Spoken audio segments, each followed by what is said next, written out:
What a bombshell! Right before we hop on, about an hour or two ago, I guess this dropped from Woj. Raptors Jonte Porter is getting an NBA investigation launched on him for sports betting collaboration, interesting things. If you don't know Jonte Porter, I didn't know that Jonte Porter existed until today.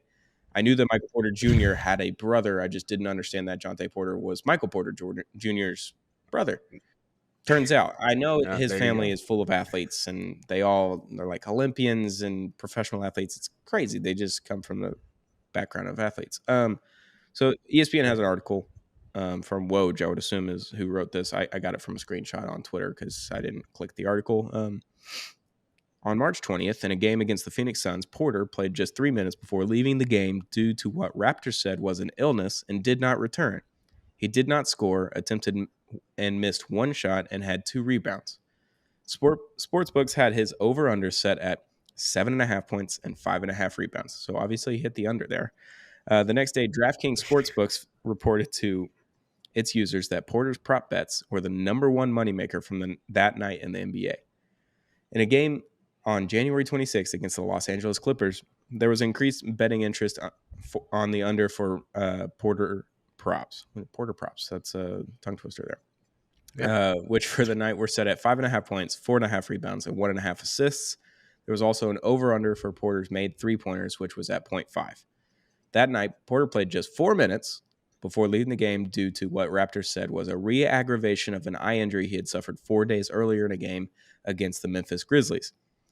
He did not score in the game against the Clippers. He had 3 rebounds and 1 assist and did not attempt a single three, meaning the under hit on all of his props. The next day, part of the daily report to users on betting results, DraftKings Sportsbooks reports that the under for Porter's 3-pointers was the biggest moneymaker for bettors of the NBA player props from the games that evening. Porter played 19 minutes 2 days later and scored 12 points, 7 rebounds, and 3 assists. Jonte, are you placing the bets? Are you just telling your boys to place the bets and then they give you a little something on the top there? What are we doing? You can't be stupid in this day and age when everybody is watching, everybody is betting. You can't do it. You just can't do it. You just can't. No. This is the results of years of gambling ads and all this crazy stuff being pushed on us. And if you look at Calvin Ridley, I mean, Ohtani just a week ago, this is the trickle down effect almost that you're seeing, and I don't really see it getting much better. I mean, the fact that Jonte Porter is essentially I'd imagine getting a kickback from somebody on this, and he's on a not even He's veteran making minimum. How much money is he $450K a making? year on NBA contracts. So it's not like he's Oh, actually making less than league minimum. I think league minimum is like yeah. This is a two-way deal or yeah. something, a year-long two-way deal. I Something don't know like what's that. going Yeah. on. So if there's any player to be susceptible enough or stupid enough, we'll say that, to do this or be a part of this, it's going to be someone like him. And it's unfortunate because, this Raptors team has just been full of vibes all season. I mean, they're not Power great. friendship, I'm not saying they're great vibes. They're vibes. And the fact that this is going to be, even more of a stain on what's turned out to be not a great season. I mean, they're undergoing an entire rebuild, and this is what's smack dab on the third layer of the cake on top of it. This stinks, man, and I don't really see much of this getting better because just look at the amount of like I mentioned earlier, all the stuff that's being pushed towards us to gamble. I went across state lines, hit a parlay. I felt crazy 2 days ago. Not gambling advice. Don't do that unless you have business in other states. Don't do PrizePicks that. is not But gambling, by the way. It's a daily fantasy app. So if you want to use PrizePicks, when you sign up, use code Apollo, and you can get up to $100 match on your first deposit. I'm just saying. Yeah, there you go. This is daily. This is not daily fantasy advice. Do not. Also, I avoid player props altogether. I'll never tell someone what to do, but I'm just telling you, I can never really get behind it. Why would I bet on an individual? I get scared. I get really scared easily. It's a little dicier. I like watching the team. I like watching the teams play. Luka will hit almost every time, but not daily fantasy advice. No. But Jonte Porter, of all people, to do this, I'm going to be real. I've heard of the guy maybe once before this entire thing was going down, and I consider myself a somewhat, I get into the NBA whenever we're doing a show on the NBA. I mean, you got to, but I'll even be honest with you at the time. When I heard you say, yeah, I don't really know who this dude is, I was like, shit, if it wasn't for this and maybe another Lakers game that they played or something this year, I wouldn't have no idea either. It's really easy to miss people in this league nowadays. I mean, I've watched If I didn't see literally 3 Raptors games this year, 1 against the Rockets and 2 against the Mavericks. For whatever reason, I paid for the right, Rockets Raptors one night. Yeah, I didn't remember him. I don't think I watched him play. If he did, I didn't notice him. But I also didn't notice that Siakam was on the floor against the Mavericks when he was on the Pacers. That second matchup against the Pacers, and I was like, "Oh, Siakam's on the Pacers." Forgot that he Ooh. plays here. Yeah, So yeah, he kind of shit the I bed will there. say, maybe not the most observant person of all time, but like, you and me if he's making both. $450K a year, he's not on the floor a lot. I mean, it's just a brutal display of just incompetence, especially when you come from a family of athletes that like his family is. Like, they weren't making Right. $100 million deals, but like, you have an Olympian, you have a professional athlete as your parent, and then you have your brother who's made he's going to make over $100 million in his career minimum. He's probably going to make closer to $250 million by the end of it, I would say, if he stays on the Exactly. Nuggets. Like, he's just Yeah. going to keep making $100 million deals.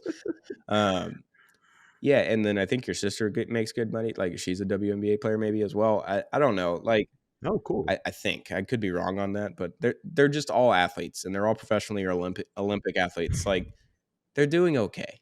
And for you to make what, a couple thousand, $5, $10, $15,000 extra. I get when you make $450K, that's a lot of money, but like, when you come from a family of athletes like he does, I don't think you need to necessarily, like, if you needed the extra $10,000, $15,000, why didn't you hit up your brother? Be like, hey buddy, I kind of in a spot, like, I need to pay rent. Like, he's like, don't you make 450K? All right, whatever, I got you. Yeah, it's just stupid, and it's gonna keep happening. Obviously, in the NFL, Yep. I think we had Yep. 6 or 7 suspensions preseason last year, due to sports betting. Multiple people missed the entire season. Some players missed half the season, like Jameson Williams of the Detroit Lions. Sorry, I'm in baseball mode, but There it is. yeah, it's just going to keep happening, and I wonder how the betting rules are going to change for players. Like, are they just going to be able to bet on all the other sports and not their own sport? Is that the solution here? I don't know how dicey this gets, because they're going to continue to bet, and you're going to continue to suspend them, and they're not going to care. They're just going to keep doing. The ones that are going to bet are just going to keep doing it. Right. This could get so much more dicey, like you mentioned, and I don't really see the high of all this. I don't see. I mean, of course, like I said, I did hit a little lay, and it was pretty cool, and a little adrenaline hit. But I was like, okay, this is like a measly, small 3-digit number. You know what I mean? Like, of Yeah. course, if you're an athlete and you're making millions of dollars a year, I'm sure that irresponsibly you're putting down a dickload of money, and if it hits, I'm sure that you can feed generations with Yeah. that money. But you can look at it on the other hand too, is like these players, like especially like Calvin Ridley, if you remember, and even Otani, how much money could they really possibly put down here? Like, what, 10K on a parlay or something? How much money can they afford? Because what I've noticed with athletes, and I mean, did you go see ahead. what Dave Portnoy was putting down on March Madness games this past weekend with DraftKings? Well, Portnoy is. I'm just saying, he and he throws he's down got the athlete money. Like, he made 100. 50K. I think 50K is his unit, right? Or 100K. I What think is he? 50K is a unit, or maybe it's 20K. I know. Jesus. Yeah, and he put down like 600,000 on Holy Cross women this past weekend. He's had multiple $1 million bets. I mean, he put $1 million on Michigan in the Rose Bowl, and then another $1 million on them in the national championship game. Like, millions is Oh my god. biggest bet he's ever done. But Right. yeah, like, these athletes. I mean, these athletes make more than Dave Portnoy did, and Dave Portnoy made 250 million plus probably Shit. very quickly. Then I don't know. Like, I think you can. The problem is Otani. He paid $4.5 million to pay off debts. No one's giving an interpreter a $4.5 million line of credit. Is the problem there? No. Jonte Porter, if you're like fixing games for the mob, like the 30 for 30, I mean, you talked about it off air one time, and all the 30 for 30s, like, you're playing for the mob here. Like, is there a Toronto mob going on? Are you linking up with Jersey Drake and like making sure that the steak deal keeps going through? Like, I I mean, Phil Mickelson was betting uh, for decades and just lost tens of millions of dollars, maybe hundreds of millions of dollars, yeah, and nothing ever happened to him because he played golf, which is like I feel like it'd be hard to fix that one. yeah, right, I think exactly. that one's like the most difficult one probably to fix. So I don't. They didn't Yeah, do anything about it, and then he just went to live and made another $450 million probably. So Jesus, yeah, yeah, I don't know what the solution is with betting. I just know that ESPN is now a betting company because Penn or ESPN bought into Penn or whatever it is. It's ESPN Bet is now the app in select states. It shows up on your ESPN app, regardless if you're in those states or not. You can see it immediately, all of the lines, over unders, all the things. Every broadcast essentially has the lines of the game on there. Sometimes they include player props, like every NFL playoff game had the line on it. Every sickos. ESPN game, every Oof. NBC game, every ABC game, they all have lines just on the score bugs, like during the game, during halftime. Like you could just see it. I Well, if you Yeah, remember the what Reese Davis did on that broadcast, you saw the clip. It was in reference to Northwestern and UConn's over and under. He said that this is a risk-free investment if you bet the under on this matchup, and that can get a lot of people in that's trouble. gambling advice. But It doesn't say that's not gambling to his advice. credit, yeah, not gambling advice. To his credit, though, the bet did hit. Okay, But you can't do that. When we're seeing these worlds collide like this at this rapid of a pace, I genuinely get terrified to wonder what sports is going to look like in 5-10 years. I hate to sound like an old head, but I'm not talking about what's going on the court, on the field, or whatever, or on the court, or anywhere.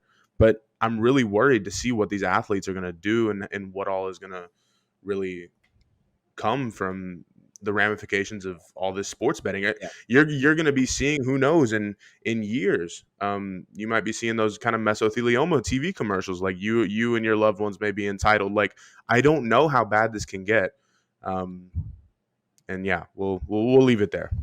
it's interesting. We'll see what happens. Gamble on your own accordance, I guess, if you want.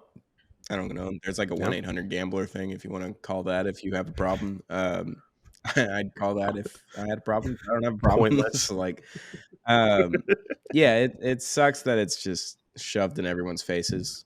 I think if you just threw a commercial on every game or whatever, just one, instead of having it on the score bug, like the commentators mentioning, like, oh, are they going to hit the over?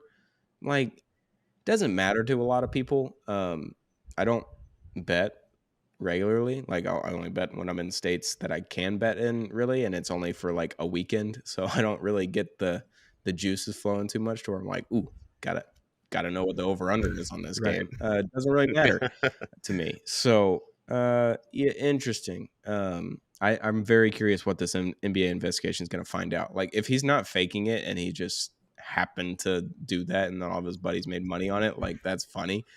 It's just a coincidence, but there's no way it's just a Right. coincidence if you're launching an No, NBA no, too many investigation on it. things.